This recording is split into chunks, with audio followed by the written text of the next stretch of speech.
جب لوگوں کو اسلام سے دور رکھنے کی کوشش کی جا رہی ہے، ساتھ ہی ساتھ ایک بہت بڑی منظم سازش یہ بھی ہے کہ اوروں کو تو جنہوں نے کلمہ نہیں پڑھا ان کو اسلام سے دور رکھو، غلط پروپیگنڈے کی بنیاد پر، غلط فہمیوں کی بنیاد پر، لیکن ساتھ ہی ساتھ ایسے نت نئے گناہ فیشن کے نام پہ ایجاد کر دو کہ مسلم نوجوان خود بھی کلمہ پڑھنے کے بعد اسلام کے قریب نہ آ سکیں اور اسلام سے دور ہو جائیں۔ اللہ اکبر، نئے نئے جرائم، نئے نئے گناہ روزانہ ہمارے درمیان لائے جاتے ہیں، کبھی موبائل گیم کی شکل میں، کبھی یوٹیوب پر جو ہے نت نئے مناظر کی شکل میں، کبھی فیس بک کی شکل میں، کبھی کسی اور شکل میں، کبھی کسی اور شکل میں۔ اس طریقے سے نئی نسل کو، بالخصوص مسلم جوانوں کو اسلام سے دور رکھنے کی سازش رچی جا رہی ہے۔ اور اللہ اکبر، میری قوم اتنی بھولی ہے،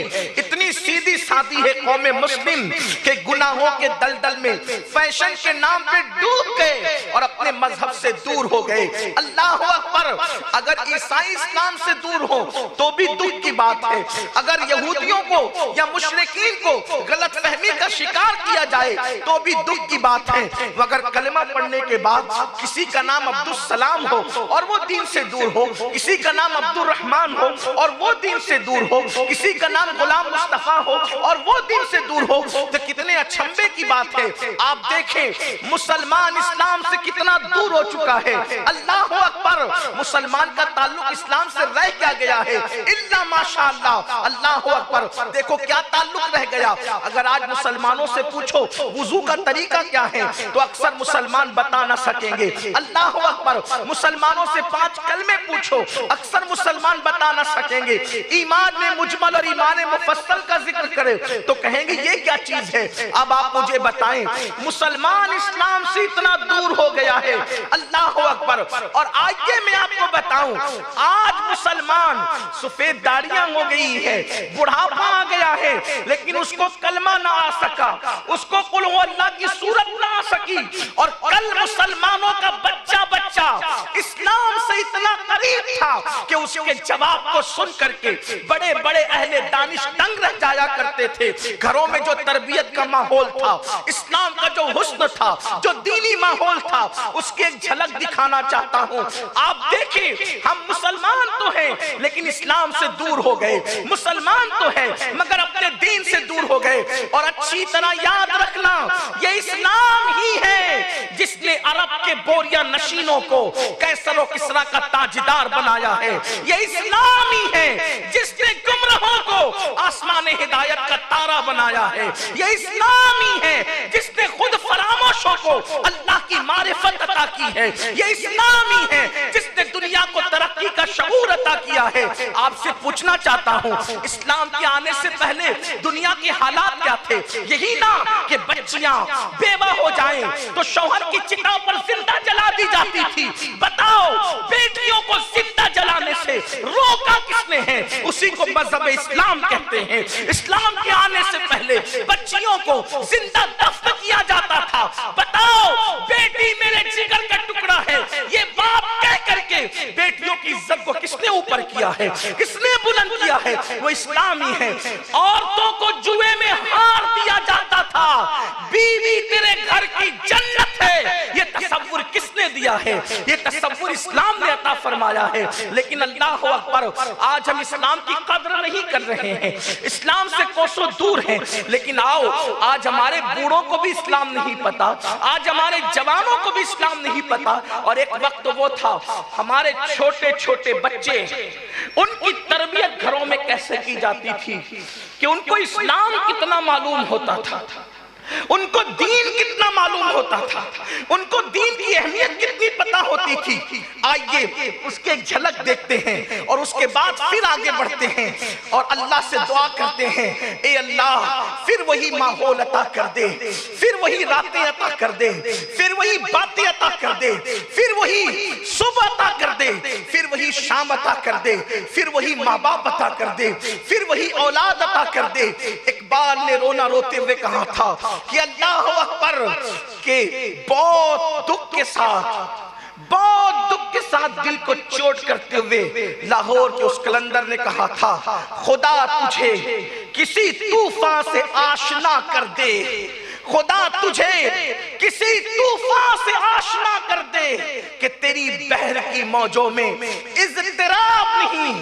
ہماری بحر کی موجیں اس وقت ٹھنڈی پڑ چکی ہیں، سونی ہو چکی ہے۔ اگر آج چھوٹے چھوٹے کم ظرف لوگ بھی، بے اوقات لوگ بھی اگر قوم مسلم کو مارنے کاٹنے اور آنکھ دکھانے کی بات کرتے ہیں، اس کی سب سے بڑی وجہ یہ ہے کہ مسلمانوں کے پاس اسلامی جذبہ ختم ہو رہا ہے۔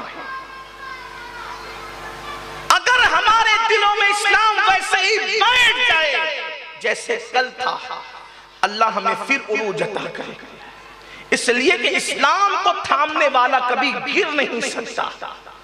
جو مذہب انسان کو اللہ تک پہنچا دیتا ہے، ترقی کی حیثیت کیا ہے، ترقی کی اوقات کیا ہے؟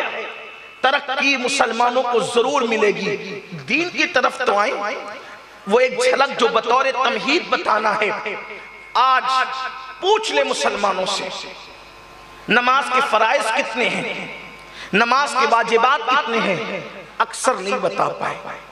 بلکہ اب تو حالات یہ ہیں، اگر کسی دولہا کو کلمہ پڑھاتے ہیں تو مائک اپنے ہاتھ میں لے کر پڑھاتے ہیں کہ اس کے ہاتھ میں نہ دو، اس لیے کہ مائک میں پڑھے گا غلط پڑھے گا تو مذاق نہ بن جائے، تو اس کی آبرو بن جائے۔ اکثر جوانوں کو کلمہ پڑھنا نہیں آتا، اکثر جوانوں کو ایمان مجمل اور ایمان مفصل پڑھنا نہیں آتا، جو بنیاد ہے، بیسک ہے۔ یہ صورتحال ہے۔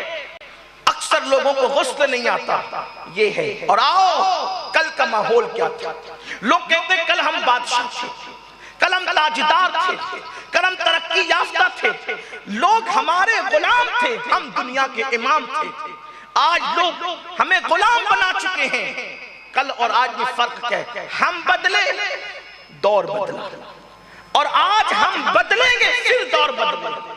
اس لیے کہ قرآن کہتا ہے ان اللہ لا یغیر ما بقوم حتی یغیر ما بانفسہم، اللہ کسی قوم سے اس وقت تک نعمت نہیں چھینتا جب تک کہ وہ قوم خود ایسے حالات پیدا نہ کرے۔ ایک مرتبہ جنگ کا ماحول ہے اور جنگ احد کا ماحول ہے۔ احد کی جنگ میں کفار مکہ پہلے سے مدینہ منورہ کے باہر آ کر میدان احد میں پڑاؤ ڈال چکے ہیں۔ صحابہ کرام نے مصطفیٰ جان رحمت صلی اللہ علیہ وآلہ وسلم سے عرضی کی کہ یا رسول اللہ، مکے کے کافر میدان احد میں آ کر پڑاؤ ڈال چکے ہیں، ہمارے سروں پہ جنگ مسلط کر دی گئی ہے۔ اللہ کے حبیب غیب داں نبی صلی اللہ علیہ وآلہ وسلم نے اپنے صحابی اور بڑے عظیم صحابی سیدنا امام عشق و محبت بلال حبشی رضی اللہ تعالیٰ عنہ کو طلب فرمایا۔ بلال کی آواز بہت اونچی تھی اور سیدنا بلال کی آواز میں بڑا سوز تھا، بڑا درد تھا، آواز بلند تھی۔ سرکار بلال کو مصطفیٰ جان رحمت نے بلایا، فرمایا بلال جاؤ بازاروں میں اعلان کرو، دکانیں بند ہوں۔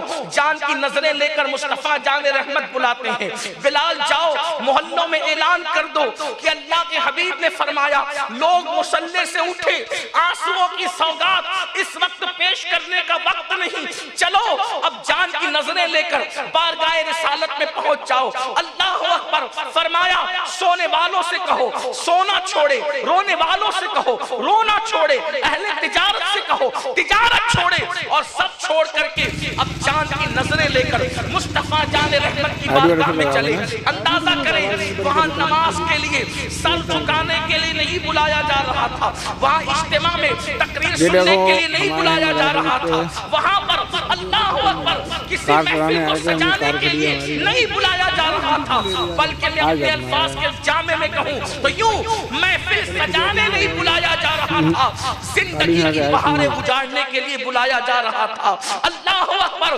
خطاب سننے کے لیے نہیں بلایا جا رہا تھا، بلکہ جانوں کو قربان کرنے کے لیے بلایا جا رہا تھا۔ کہتے ہیں سیدنا بلال حبشی دوپہر سے لے کے شام تک، شام سے لے کے رات تک، اور رات سے لے کر صبح تک پورے مدینہ منورہ اور اطراف و جوانب میں اعلان کرنے لگے، لوگوں چلو چلو، اللہ کے حبیب بلاتے ہیں، لوگوں چلو چلو، مصطفیٰ جان رحمت بلاتے ہیں۔ تاجر تجارت چھوڑے، اہل دکان اپنا مال چھوڑے، سونے والے نیند چھوڑے، رونے والے مصلی چھوڑے، آؤ فغور گریہ کرنے والے گریہ چھوڑے، سب چلو حضور بلاتے ہیں۔ کہتے ہیں بلال حبشی یہ اعلان کرتے کرتے، سیدنا بلال اعلان کرتے کرتے ایک بیوہ عورت کے مکان کے قریب سے گزرے۔ کہا جاتا ہے رات آدھی گزر چکی تھی، نصف شب گزر چکی تھی، رات کا آخری پہر تھا۔ مدینہ منورہ میں قدسیان فلک دست بستہ مصطفیٰ جان رحمت کی بارگاہ میں درود کے گجرے لے کر اتر رہے ہوں گے۔ اس وقت میں رات کی آخری پہر میں جبکہ باب اجابت وا ہو چکے تھے، رات نے اپنی سیاہ زلفوں کو مدینہ منورہ کے افق پر بکھیر دیا تھا، رات کی سیاہ چادر نے اپنے آپ کو اہل مدینہ پہ تان دیا تھا۔ مدینہ منورہ کے واسی، مدینہ منورہ کے باشندے، کوئی رو رہا تھا، کوئی سو رہا تھا، کوئی شادی کی پہلی رات گزار رہا تھا، لیکن سب کا تذکرہ کرنے کی بجائے ایک بیوہ خاتون کے مکان کے قریب سے سیدنا بلال حبشی اعلان کرتے ہوئے گزرتے ہیں، لوگوں چلو چلو، مصطفیٰ جان رحمت نے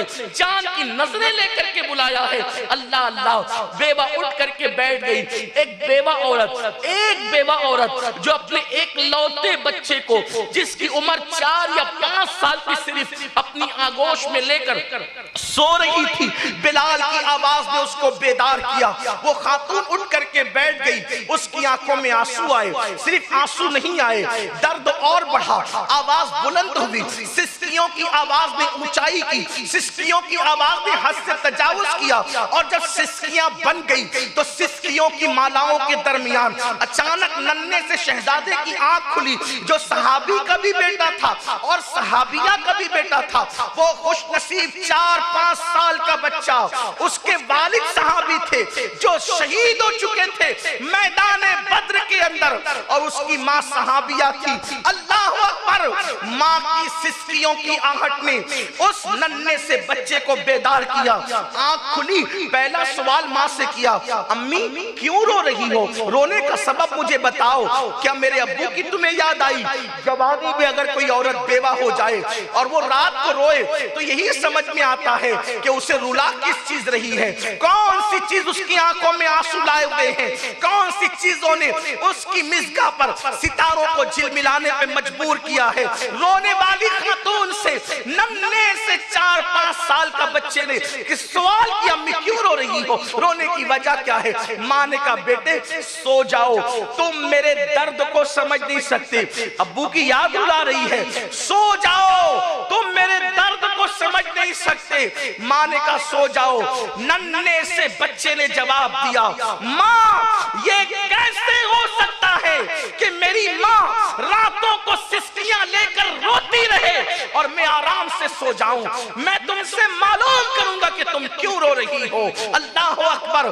ماں نے کہا اگر پوچھنا ہی چاہتا ہے تو سن لے، ابھی تھوڑی دیر پہلے بلال حبشی یہاں سے گزرے اور اعلان کر رہے تھے، احد کی پہاڑیوں کے دامن میں مکے کے گنڈے جمع ہو گئے اور انہوں نے مصطفیٰ جان رحمت کی شمع نبوت کو بجھانے کی ناپاک کوشش کی ہے۔ بیٹے اسلام کے جیالوں کو دینے والے نبی نے طلب کیا ہے، جن کے صدقے جانیں ملی، جن کے صدقے قرآن ملا، جن کے صدقے اسلام ملا، سب کچھ جس کے صدقے میں ملا ہے، دینے والا رسول آج جان کی نظریں طلب کر رہا ہے، جان کی نظریں مانگ رہا ہے۔ بیٹے کاش میرا کوئی جوان بیٹا ہوتا تو میں مصطفیٰ جان رحمت کے قدموں پہ قربان کر دیتی، میرا کوئی جوان لاڈلا ہوتا میں اس کو نبی کے قدموں پہ قربان کر دیتی۔ ہائے افسوس، شوہر تو بدر میں شہید ہو گئے ہیں، اب میرے پاس کوئی جوان بیٹا نہیں جس کو میں نبی کے قدموں پہ قربان کر دوں۔ ننھے سے 5 سال کے بچے نے کہا، ماں کا ہاتھ تھامتے ہوئے، ماں تم کیوں پریشان ہو؟ اگر تمہارے پاس کوئی جوان بیٹا نہیں ہے میں تو ہوں، مجھے لے چلو اور مصطفیٰ جان رحمت کے قدموں پہ قربان کر دو۔